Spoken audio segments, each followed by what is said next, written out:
Alors bonjour tout le monde, aujourd'hui je vous propose de voir la photorésistance.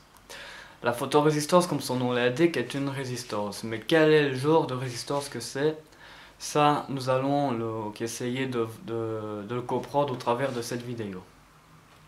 Donc la photorésistance, c'est une résistance dont sa valeur en ohm va soit diminuer ou au contraire augmenter selon la quantité de lumière viendra toucher cette résistance.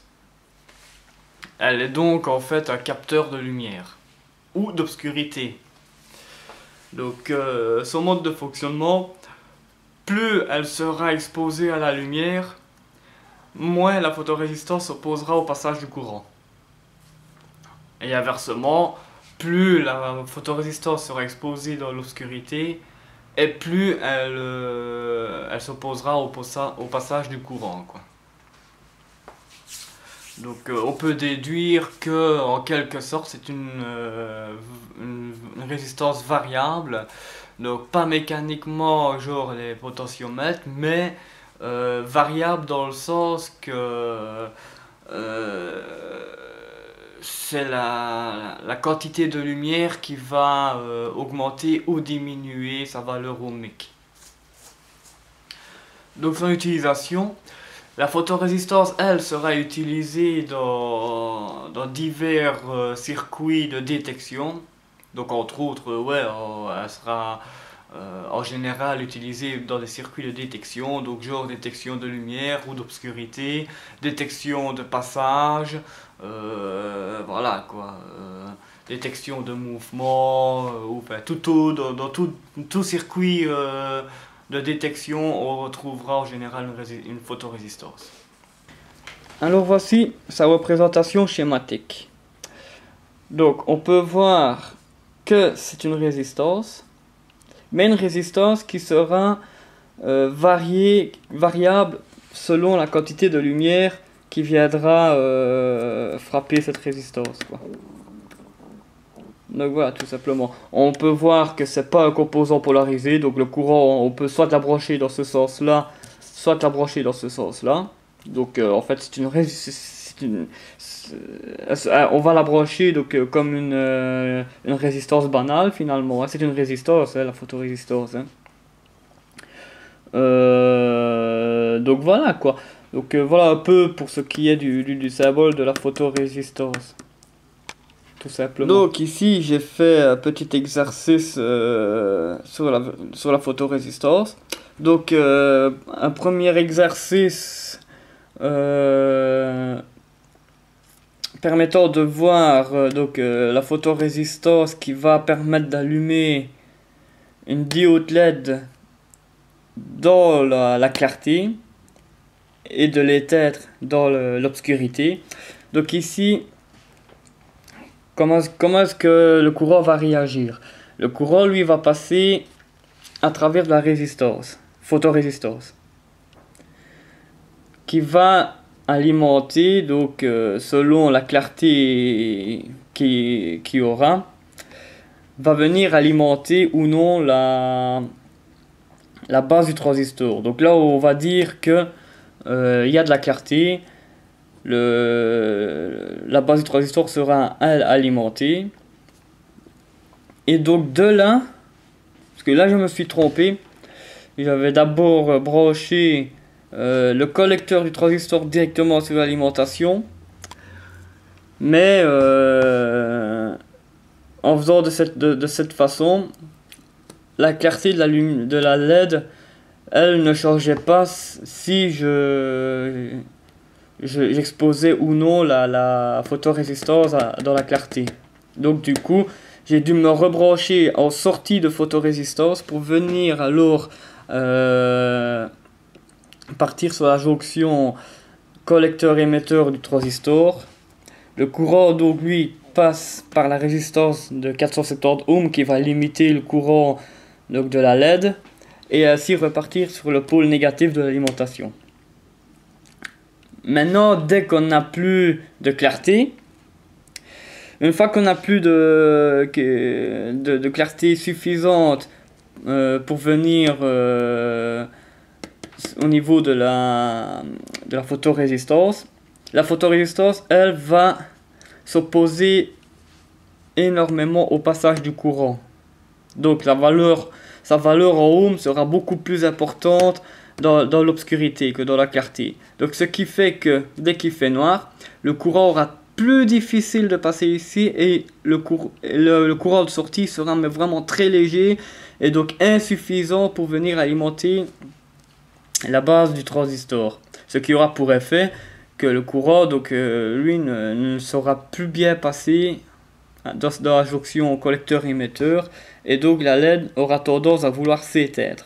Ou du moins sa clarté, sa luminosité va diminuer fortement. Donc voilà un peu. Donc je vais vous montrer donc le montage de ce schéma sur la breadboard. Alors voilà. Donc là on voit notre photorésistance qui est notre capteur de lumière. Là on a notre transistor, notre résistance de 470 ohms et notre diode LED. Là la photorésistance est exposée à la clarté. Donc on voit que elle laisse passer le courant pour venir alimenter et allumer la LED.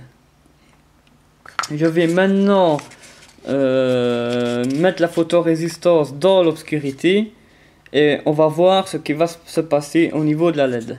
C'est parti. Voilà. Donc on voit là qu'elle s'éclaire déjà moins. Elle s'éclaire toujours, mais beaucoup moins. Je vais réexposer la photorésistance dans la lumière et on va voir ce qui va se passer. Et voilà. On voit que la LED s'éclaire plus fort. Vice versa. Hein. Moins de lumière. Donc sur la photorésistance, moins de courant passera alors dans la LED. Plus de lumière, plus de courant passe dans la LED, tout simplement. Voilà. Voilà une petite représentation simple d'une LED éclairée que dans la clarté, quoi. Donc une LED éclairée de jour, tout simplement, voilà. Et éteinte la nuit. Alors j'ai également fait un montage qui a effet inverse par rapport à celui-ci. Donc là la LED elle sera éclairée pendant la nuit, donc dans l'obscurité. Donc qu'est-ce qui va se passer là? Le courant lui va partir au travers de la résistance de 1000 ohms, donc 1 kΩ, venir alimenter, donc il va passer à travers la résistance, la photorésistance, et rejoindre le pôle négatif. Donc maintenant comme nous pouvons le savoir, la photorésistance, plus elle sera exposée à la clarté, moins elle opposera de résistance au passage du courant. Donc ce qui fait, plus il y a de la lumière, plus le courant aura facile à traverser la photorésistance. Et donc, du coup, ça devient le chemin le plus court pour le courant pour venir rejoindre le pôle inverse de l'alimentation. Une fois que la clarté va diminuer, qui va faire noir, donc le courant, donc la photorésistance s'opposera beaucoup plus au passage du courant, la traversant, et donc laissera beaucoup moins facilement le courant traverser ici. Donc le courant lui va continuer donc le chemin le plus facile. Donc là ça devient le chemin le plus difficile pour lui, donc il va prendre le chemin le plus facile. Et donc va venir traverser, venir alimenter la base du transistor, ce qui laissera du coup le passage d'un courant plus important, collecteur-émetteur, venant traverser la résistance de 470 ohms, qui limitera la tension au niveau de la LED. Et alors le courant rejoindra ainsi le pôle inverse, donc la polarité inverse de l'alimentation. Donc tout simplement. Donc là, voilà. Plus il y a de la lumière, plus le passage du courant sera facilité au travers de la photorésistance. Moins il y a de la lumière, moins le passage du courant sera facilité au travers de la résistance et donc devra continuer au travers du reste du circuit ici. Voilà, je vous montre ça sur la breadboard. Alors voilà. Donc là, on voit que on a notre résistance de 1000 ohms qui va venir alimenter la base du transistor et en même temps alimenter donc la photorésistance qui elle-même est raccordée au négatif. Le collecteur du transistor, lui, est directement raccordé sur le pôle positif de l'alimentation.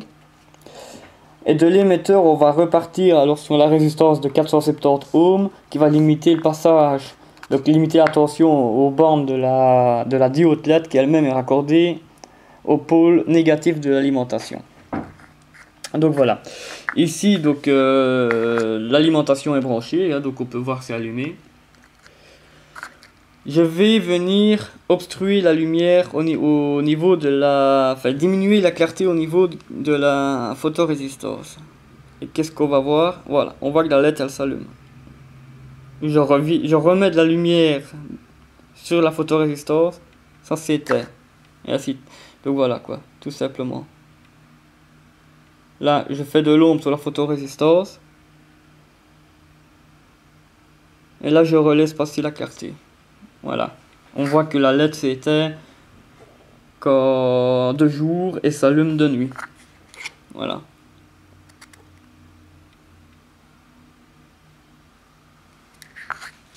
Tout simplement. Alors voilà pour ce qui est de la photorésistance.